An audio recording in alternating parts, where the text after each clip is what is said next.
sànni. Ahmed. da nga bàyyi ñandu bi yow Ahmed. ne xaw ma nan ngay reetaan nii. déet ñama am ñaari problème damaa rus jomaay te sawaruma ci ñàkk ànd ak waa plateau bi ñaari problème la kon waxal li nga bëgg bi nga bëgg a wax rek gaaw ñu dem. ma wax ko rek. waaw loolu xalaat wax ko.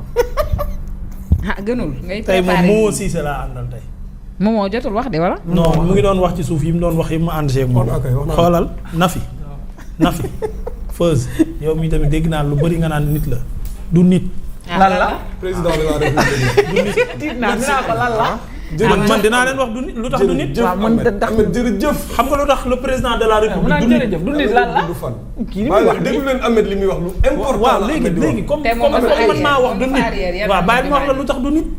waaw mayo supporter la sol fi mu. xam nga lu tax du nit bu doon nit du ñu jiite ñun. kuy jiite ay nit da ngaa ëpp nit a tax nga mën leen a jiite. matoo yàlla nag lii ma lay wax kañ wax yàlla bu tolloo woon ak ñun ni nit ñu simple ñii du ñu mën a jiite du nekk njiit am lu ne ci moom lu newul ci ñun nit yii simple moo tax mu nekk njiitum réew dëggantaan njiitum réew la. yéen ñiy wax pour la première fois ma ànd ak ñoom yabuñu Bassirou Diomaye Faye na ma baal le président de la République de tous les Sénégalais moo warul ñandu publiquement. warul ñandu Sénégal metti na la. waa léegi bàyyi leen ma rek bi ngeen di wax gis nga bi ngeen di wax noyyiwu ma bàyyi leen ma ma wax bàyyi leen ma wax man dinaa wax li may wax fi ma ko teg. du yéen wér la sëñ doo ñandu. mais déglu ko mu wax bàyyi bi wax yow ma wax. moom Ahmed bi nga wax Ahmed waxuma. moom mën na ma bàyyi na fi wala mënu ma te bàyyi. naruma woon a wax Nafi mii moo ma poussé ba may wax. on ne touche pas. mais bu mu ko dagaan. foofu na moom mii mën na ma bàyyi wala. le président de la République d'une nation amul droit def yenn yi publiquement te ñi ko jege su fekkee ne lii ngeen di wax fii ñoom moom lañ koy wax edewuñu ko depuis 1960 xoola alxuraan terewu ko constitution bi terewu ko bible terewul ñan mais dafa am loo xam ne même bu ko dara terewul da ngay xool ña la jiitu ndax da ngaa mës a gis ko fi def 60 ba léegi kan moo gis ko président bu man de ñan gis yow naa publiquement Donald Trump man.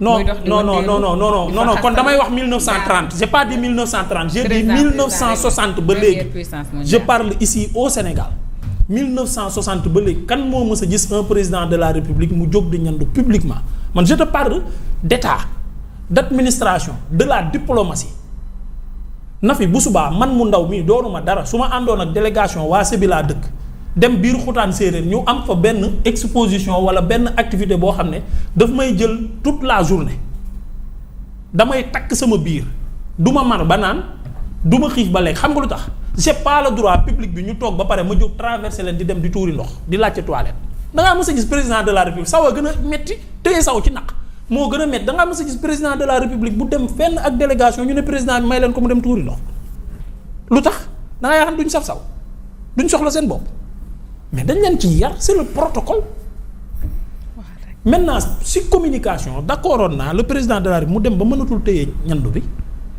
mais mu ironiser ko sax mu def ci humour sax ne les enfants xam ngeen ne fan yi forte canicule lañ nekk grippe bi dafa bëri mais bëgg bi ma leen bëgg mënuma fee ñàkk a ñëw mais dama grippé dama sonn excusez-moi bu leen reetaan nag samay ñandu.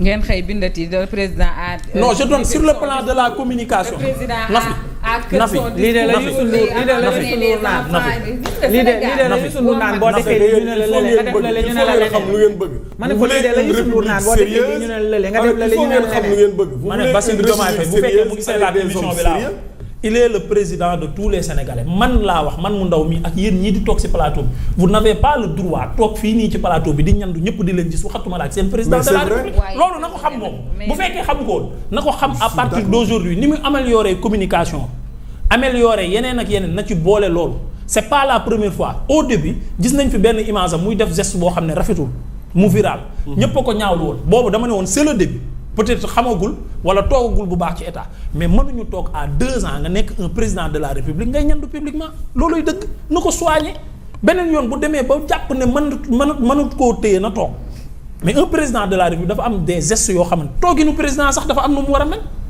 président du n'importe comment lay toogee du n'importe comment lay doxee du n'importe comment lay waxee waxatuma la ak ñandu yéen tamit nag soyez sérieux un président de la république du ñandu publiquement loolu na ko Diomaye xam bu ko xamul woon mooy suñu président.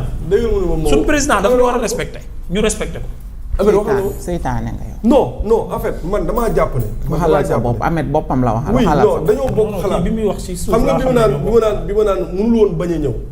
maa ngi koy wax est-ce que mënoon nañ ko pousse est-ce que mënoon na bañ a ñëw en fait geste bi ni mu incliné woo man waxuma waxi Pastef man waxuma waxi Pastef mais en fait je parle de l'image du président. Nooré mi nee na tey ànd ak yow.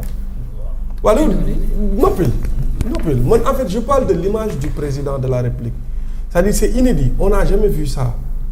Il faut en un moment non Nel toi tu n'as jamais vu ça mais si tu remontes dans les décibels certainement di nga gis benn wala ñaar non man yow da nga mën a gis loolu ci àdduna non man xaw ma man samay at soriwul di non man jamais génneel ma benn non c'est jamais vu ça bu Sénégal c'est jamais mu def même geste non du ma la laisser nga terminer defal naa nga dama ne la génneel ma benn image bu may génneel un président sénégalais mu taxaw ci pupitre sëgg ñandu non man waxuma taxaw mais dama ni tu dis moi je n'ai jamais vu mais bul ne on n'a jamais vu parce que mais nag ñun nag mënoo ñu wax loo gisul yow it nag il faut nga wax ñu ko nit mu juum ci lu toll ni dafatal ay ni loo xamante ni non waxuñu juum geste bi la ma ne juum rek day am soj waxuñu juum dafa soj président nit la dafa soj waxuñu juum non dafa question de dur de yow da nga bëgg li nga xalaat la même chose dinaa jël musuwaar ok léegi donc nañu bàyyi wax suñu kii la noppi kii jël na temps de parole ba pare ma noppi de c'est-à-dire moi je suis d'accord à 1000% avec Ahmed Ndoye oui mais man nag d'accord ma ak yéen xam nga lu tax d'accord ma ak yéen non xaaral waaw soyez démocrate tamit waa léegi xaaral wax ngeen sànq bi ngeen wax dañoo noppi waa léegi am na jël na léegi baal ma jël yow nga jël comme d'accord yi xam nga man lu tax d'accord non yaa xam ne yéen a d'accord kay waaw léegi yéen a ànd mais man d'accord d'accord bu leen ko sot il faut imaginer le président ñu ne wuy président de dafa ñëwul ci prix remise de prix concours général bi parce que dafa soj non pourquoi dafa soj mais non mais loolu moom moo am non ñaareel ba mais ñandu bi lan moo ko indi mais mënoon naa bañ a am non concours général mënoon naa ba mooy prix bi waaw c'est date la bu ñu jàpp jour boobu waaw le président est malade non malade bi mun na nekk dafa xëy mu dal ko mais on waaw mais déggoo li la Ahmed wax xanaa dama ne la kenn terewu ko non Ahmed lu muy wax ne noonu ñandu bi xam nga il faut comprendre que mbirum nit képp la Ahmed dina woy affaire c'est vrai parce que cëru yàlla Macky Sall masque la takkoon oui mës na Macky Sall masque la doon takk Macky Sall saa bu génnaan en public takk masque dafa enrhumé dafa grippe non li ci ëpp affaire corona bi la woon moo tax mu doon takk masque mais attends non moo tax mu doon takk 2022 bi xaw ma 2023 et loolu c'était loolu da ci doon jàngale waale nit ñi dee leen takk masque looloo tax c'était il faisait passer le message oui c'était plus 2022 bi doon na takk masque te mais 2022 ba léegi Covid bi mi ngi fi woon nag yow tamit sa waay Momo xam nga man débat bi ay ñandu.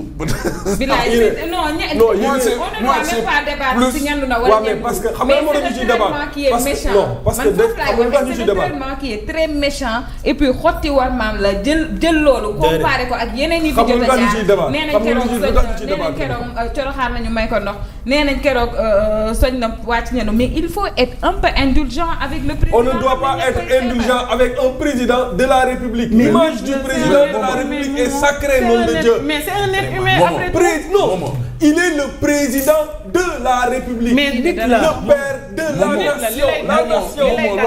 C'est sacré. D'accord nañ ci ak yow am na geste yoo xam ne duñ ko nangu am na yenn tax ba mu solee fii maillot bi tooguñu fii di ko xaar. Oui. ba mu demee ca Rwanda sol chemise. oui di jouer si sol mais léegi nag lii mais Momo yow da ngay toog ci plateau bi nii léegi nga am allergie man bu ma allergie duggoon damay ut mouchoir pour ñandu. mais man du ma ñandu devant man caméra bi du ma jël may ñandu. waaw man su ma demee bay ñandu parce que réalisateur bi déjà non su may wane nii su ma maree nii sax du ma naan damay bàyyi ba mu zapp ma doogay naan. non parce que comme ku ne sa ginnaaw mais Momo waaw dama ne la tant que mu may fixé laa wax du ma ko def tant que mu may fixé du ma ko def déglu la tant que mu ngi fixé caméra bi ci man du ma ko def. mais dama ne l'image du président de la République xam nga lu tax ñu ciy débattre yéen da ngeen am benn position ñun ñi am beneen position ngeen bëgg ñu ñëw ànd ak. non. wala kon noppi leen. voilà nangu ñu ñëw bàyyi ñu wax. wala kon noppi leen. non man indulgence rek laay wax.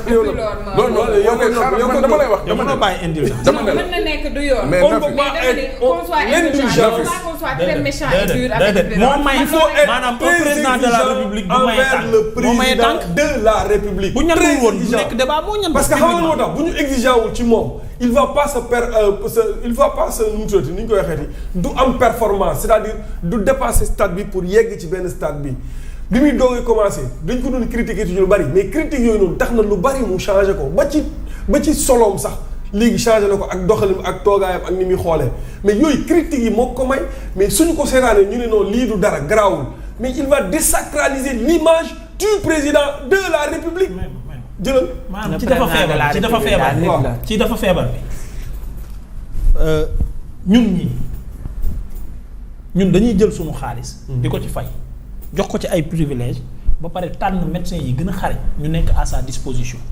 le président de la République su yeewoo am lu muy sentir soit ñu xool nu ñu koy dindee soit ñu xool ba aj ko moo xam ñoo produit bu ñu utiliser baqate yi aju ba une semaine du wàcc. wala ñu téye ko ci kër gi ba du génn. looloo tax ñuy fay ñooñu ñu nekk fa sunu xaalis bi ñuy dagguñu. looloo tax ñu koy fay médecins yi gën a baax ci réew mi. ñu xool produit bu aj baqata yi. looloo tax ñu jël médecins yi gën a xarañ ci réew mi. mais Ahmed traiteurs yi gën a xarañ ci réew mi.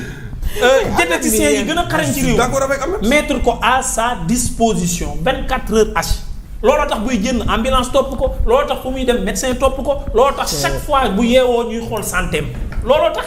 mais bu fekkee dafa yeewu feebar ba génn médecins yi loolu lépp échappé leen mënuñu koo lijjanti ba mu dem bay ñandu publiquement. mais yéen xanaa non mais nag Ahmed le médecin man à la décharge du médecin xam naa ne parce que xam na ne président mën na tenir moo tax mu bàyyi ko mu dem mais mbirum est-ce que mbirum soj kese tax na war mais non attention mais yéen nous on célèbre l'excellence de Ahmed attention aussi lan la dem demul ci taaxuraan demul ci leneen de ay gune yoo xamante ne nii l'élite de ce pays les cracks les surdoués la demoon joxe ji et puis man xam nga Ahmed ñoom bu ñu waxoon ne sax président daa jóg jël mouchoir ba taxaw ak nit ñi ñandu leen li mu wax ni ironiser c'est bien loolu yëpp c'est dans le cadre de parfaire mais ni mu def ni tamit wàcc ci suuf ñandu dugalaat ndànk taxawaat kon ne waxtaan ak ñoom ne laan ça va aller mieux mais quand même ça peut se comprendre aussi. C'est pour geste boo xam man le fait moi ce qui importe le plus pour moi c'est le fait de se surpasser gis na ne sax ça n'allait pas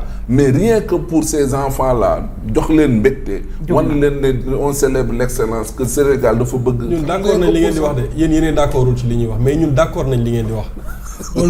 xoolal le président de la République du ñal le public. xoolal xam nga lan moo désolant ci image bi en fait. là où Ahmed Ndoye et il a parfaitement raison li ñaaw ci gën a ñaaw ci image bi ba tax ñuy on se moque de lui. moi je veux pas qu'on se moque de notre président de la République. mais yéen fan la ñu leen ko may. mais non ñuy moqué ñi ñan la. waaw mais xaaral rek. mais est-ce que dama moqué woo. yow xam nga moqué woo yow tu vas pas le faire. mais ça c'est les détracteurs du président. mais au niveau international on peut en faire. non xaaral.